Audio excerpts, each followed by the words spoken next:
Welcome to the Fiscal Fortress. Michelle.meiming, a distinguished lawyer, and Eric.chung, a veteran hedge fund manager, deliver insightful commentary on finance and the law and actionable advice. The Fiscal Fortress, where wealth meets wisdom. Michelle, it's great to see you. I'm really looking forward to today's topics. How are you doing? Yes, I'm looking forward to hearing your topic as well. I'm doing okay. I feel like I'm fighting a cold, but I'm hanging in there. Those are the worst, right? I mean, we're not even into the winter time, and there are a lot of bugs floating around. So I empathize, and as you know, I recently just got over a cold myself. Well, thankfully, with the podcast, we can't be passing any germs to one another. That's true. That's true. Well, for today's episode, really looking forward to two topics. I before the show, you were mentioning that you had an interesting story about a person who was about to get divorced, and they had entered into a trust, and a bit of a horror story. So I'm really looking forward to that. And then later in the episode, a lot of people have been asking me about AI and whether we're in an AI bubble and whether it's going to burst. So I think that'll be a fun second topic. Yes, I definitely would love to hear whether or not valuations are at a time where it's sensible or just too high in that AI space. But I guess I could start off with describing the legal topic. And so recently I had a friend of mine call me. She was very upset. She was in the midst of a separation with her husband, and she had a trust because, most people with real estate, we would advocate to have a trust to avoid probate. So having a trust makes sense. But the question is, what happens when a person is about to get divorced? And so this friend of mine was upset because she had a trust and she wasn't sure what would happen according to that trust during this period, which was taking an unusually long time to separate assets. Oh, wow. Yeah, it's something that resonates. I mean, I was in a previous long-term relationship and separated and, got remarried. So this is something that I think is a big issue, especially in California, where I think the stats are that more than 50% of marriages end in divorce. Yes, and that is where it's you can tell a difference between a trust that was just sort of off the shelf and boilerplate versus one that was thought through with many steps ahead. So in the case of the friend of mine who got her trust done by a different lawyer, there was no language describing what would happen in the situation of a divorce. And in fact, not only did it not say anything, but it actually said something worse, which was that either husband or wife could do something without the other person's knowledge once they sign the trust. That means that you don't need two people to sign off acting on behalf of the trust, which is actually much worse than having no such wording in there. And so she was understandably very worried. So just to level set, these trusts usually, if I understand it correctly, like the husband and wife, when they're on good terms, obviously, they are contributing their assets, their community property into the trust for the benefit of their kids. And the benefit is that you can avoid probate. And so I guess the way this trust was written, either husband or wife could just make changes willy-nilly. Like they could probably give one kid more or write out a kid or just completely change the nature of the trust. Is that what happened here?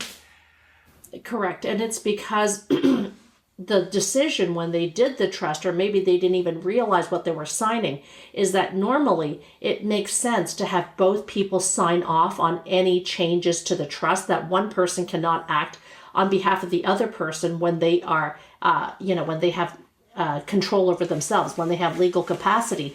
But for some strange reason, this trust allowed one person to act on behalf of the other, even in healthy circumstances, which in this case, in the context of a divorce, is a terrible idea.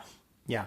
And yeah, it makes sense. Like if there's a situation where like one person is incapacitated, they're in the hospital, they can't make a decision. Like I've seen things like that. And they're also, I think, like agreements, right? Where if I'm incapacitated, then my wife can make a decision for me. But if you're both healthy, yeah, it doesn't seem to make a lot of sense that either person could make changes. But how did this impact? So they're about to get divorced. Like, how did that impact the divorce? Well, they're still in the midst of the separating the assets. So at this point, I told them that in order to amend the trust, which should have language that in the context of a separation and preparation for divorce, each spouse should be treated as if they had predeceased the other, which means that no survivor takes all, because the way that some of the trusts are drafted is that the surviving spouse has full control over this asset in the trust. And so the friend of mine that came in does not want if her husband, which is, soon to be an ex, to take everything in the case that she passes away during that course of separation. So just to use like plain English, you're just saying like what they could have done is made the trust should have said that you should assume that if they break up, if there's a divorce, then it's as if both of them passed away. That way, correct. You could avoid this issue where one spouse could basically screw the other spouse, basically make changes that are disadvantageous to the other spouse. Is that what you're saying? That is what I'm saying. So it is for that trust, for the traps that we're talking about. There were two traps. The first trap was that there was no language about what would happen if this husband and wife were to divorce, and they wouldn't want the other person to take everything if one person died during the separation. And number two, there really shouldn't have been language saying that one party can make a unilateral decision for the other person while the other person is healthy. And just to be like really clear about this, if one party can make a decision, they could literally change it to say, if the other person passes away, I get everything. That's the worst case scenario, right? That would be worse, yes. And another bad scenario would be that one of the parties just takes everything out of the trust and just transfers it into his or her own name. Right. Okay. Man. So what heavy stuff. Yeah, what did you guys end up doing to resolve this, or was there any solution? Well, typically when the trust is not drafted by me, I always just say, look, to make it cost efficient and time efficient, you should always go back to the original lawyer who prepared this, because I can't come in as a new lawyer and just make a small change. I'd have to redo the entire trust. And if I had redone it the way that I prepared my trust from the starting point, is that it would have these divorce sort of steps, features that can be used in the, ahead of time. So I would have drafted it in the first version of the trust. But in this case, I wasn't ready to just step in and just take liability over the previous person's work. So I asked them to go back to their original attorney to get a quick amendment if that person was still practicing. So it sounds like really, once the cat's out of the bag, like once you mess it up at the beginning, it's just really messy and it's really hard to fix later. So maybe as I'm learning this, maybe I need to I have a trust with my family. Maybe I need to just go before there's a divorce, just make sure that I re-review and understand everything that the trust document says. And that's the hard part about picking a professional, is that you don't know what that document, the quality of the document, until you actually have an event and then realize, oh gosh, this trust doesn't have the language I'm looking for. So it is a hard decision for the consumer to pick a person that is thinking ahead, but that really makes a huge difference. Yeah, it reminds me, recently I saw a startup, a tech company that was basically, they're trying to be like TurboTax, but for trusts. And I saw this product where, for very nominal fee, they could give you like a standard agreement. And I wonder, based on this story, whether that's a good idea, since you're talking about, for a wealthy family, millions of dollars, whether you want to kind of do this on the cheap. Correct. And I think that in this case, where the person, that came to me with this trust, I suspect that they actually did it themselves, and it was pre-populated and they never knew what was inside the trust. I have a feeling that the spouse that she was divorcing from actually did it on their own, and so that's why there was a lot of difficulty in going back to that drafting lawyer, which was my recommendation, was to say, if you want to make an amendment to this, a change to this, you should go back to the person who drafted it. But there was difficulty about it, and so I suspect that it was something that was just a standardized product which was used, which turned out to be lacking. Yeah, a really interesting discussion. Probably at this time, we should probably switch to our second topic regarding AI. Thank you again, Michelle, for educating me on trusts. A lot to think about there. But switching gears to AI, I know you're an investor yourself, and both of us are in Silicon Valley. Do you have any kind of, have you invested in AI at all, or have you been following all the news about the big tech companies that have invested in AI?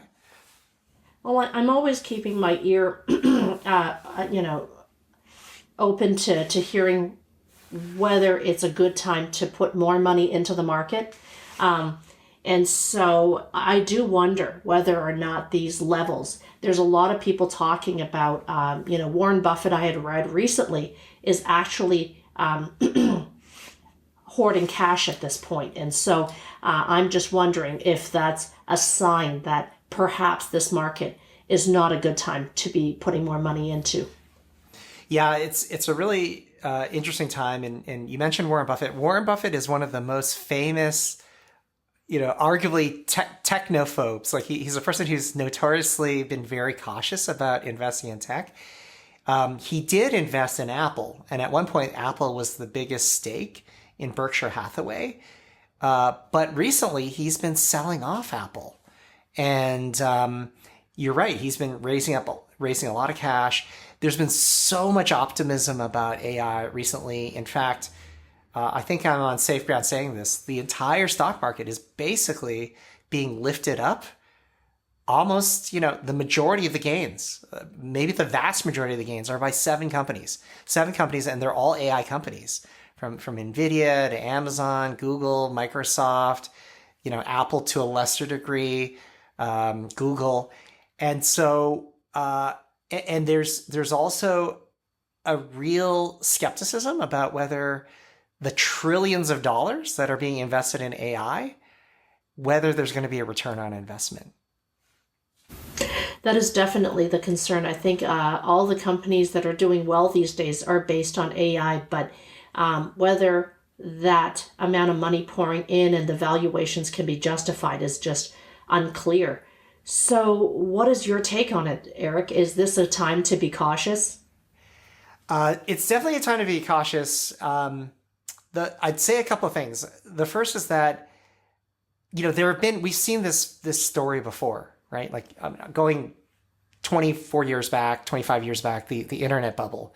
That was another incredible, innovation that obviously, with the benefit of 2020 hindsight, has changed the world completely, right? But at the time, there were, .coms that didn't have serious business models, that weren't making money, that eventually collapsed. Like I remember Webvan and pets. There's a famous pet domain, and more recently, whether it's electric vehicles, solar panels, crypto, etc. There's a lot of enthusiasm for these technologies, and sometimes those technologies are really good. I mean, Tesla is a great example of one of the winners of the EV bubble, but there were so many other companies that went bankrupt. And so the trick is here, are these mega cap companies, the biggest companies in the world, are they making the same mistake? Are they throwing, imprudent amounts of money at a problem where, they cannot all equally profit? And that's really concerning, to be honest. I agree. I think that AI is not something to be ignored or underestimated, but in terms of whether the promise to deliver is sensibly factored into these companies is just unclear. And we talked about in a previous episode how we are due for a recession. And so all those types of variables makes us think that, and including Warren Buffett's recent moves, just makes us think that perhaps there's something to think about. I mean, one thing to be really clear about is, AI, the technology itself, and we're talking specifically about generative AI, this new kind of AI that is able to read and write human language and code, mind-blowing. And there's no question that this is a transformative technology. Just like there's no question that there's a use for crypto, that solar panels were going to change the world, that EVs are going to change the world. And it's really important I think for us to separate the technology. Generative AI is a technology that's going to help, and whether the companies that are investing in AI are good investments. I think a lot of people conflate the two, and that's really dangerous. The thing that we're concerned about right now is not whether generative AI is a transformative technology. We're concerned about whether these companies are being irrational and just basically, like drunken sailors, spending all their money, their revenues, or their cash flow on technologies where maybe only one or two companies will win. Maybe it's OpenAI or maybe it's Microsoft. But the question we have to ask ourselves is, can all of these companies win given the amount of money that they're sinking into this technology? And there is some real concern that the answer may be no, that there may only be a couple of winners here, and that, the pie may get bigger, but there won't be enough slices of pie for all these massive companies. Is there a company that you feel is on the right track that you have more confidence in? Yeah, there's a couple of companies. So this company happens to be the largest, most valuable company in the world now. And we've talked about NVIDIA. So NVIDIA is the poster child for the internet boom. But there's this pretty strong argument that of all the AI companies, of all the Mag 7, they may be the strongest company and they may be best positioned. Why? Because they are essentially building the picks and shovels for AI. They're building the hardware, and these other customers are clients. The other 6 Mag 7 are customers of NVIDIA. So that puts them in a class alone. I think that another company that is probably going to do pretty well is Microsoft. And the reason is they early on partnered with OpenAI, and they've started to incorporate AI into all of their products. And they've done so very, very aggressively. They've done so much more aggressively than, say, Apple. Apple's also a Mag 7 company. They're currently, I believe, the number 2 most valuable company. But some people think that they missed the boat on AI. Ironically, even Amazon, there's some criticism that they may have missed the boat. So if I had to choose, I would, and this is not that controversial, I would probably say NVIDIA, Microsoft, and Google are probably the leaders. Meta is a really interesting company that, Meta is formerly Facebook. They have put in hundreds of billions of dollars into AI. That's a really interesting company. And the reason I don't put them in the top 3 is their product is an open source AI product. They are building AI to basically give away for free to the world. And they're putting in so much money, and a lot of investors are questioning whether Facebook will get a return on the investment, again, because their product isn't being directly monetized. And so they may be doing a great benefit for humanity, but I think the jury's out on whether Meta is probably going to be an AI winner here. Although a lot of people in Silicon Valley love the fact that they're creating open source software. So I want to just underline that. It's great what they're doing, but from a business perspective, there are some question marks. And their valuation for Meta is still very high, is that right? It is higher than it was before. Their stock has gone up a lot, more than 4-fold in the last couple of years. Everybody should talk to their advisors. Their valuation is high, although they have a rock solid business. I mean, they're the number one player in social media, obviously Facebook and Instagram and WhatsApp and all these other products are doing incredibly well. What's happening is they're using the profits from those very strong businesses and plowing them into their AI division. What's really concerning about Meta, even above and beyond the valuation, is they did something very similar a few years ago in the virtual reality space. You may recall that's when they changed their name. They changed their name from Facebook to Meta because they were going all in on virtual reality or mixed reality. And you don't hear very much about that now.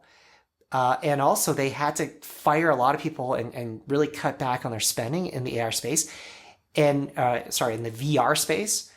And now the concern is they're basically doing the same thing, but they're picking a new project, a new technology, AI, but similarly, burning money that could be better invested elsewhere.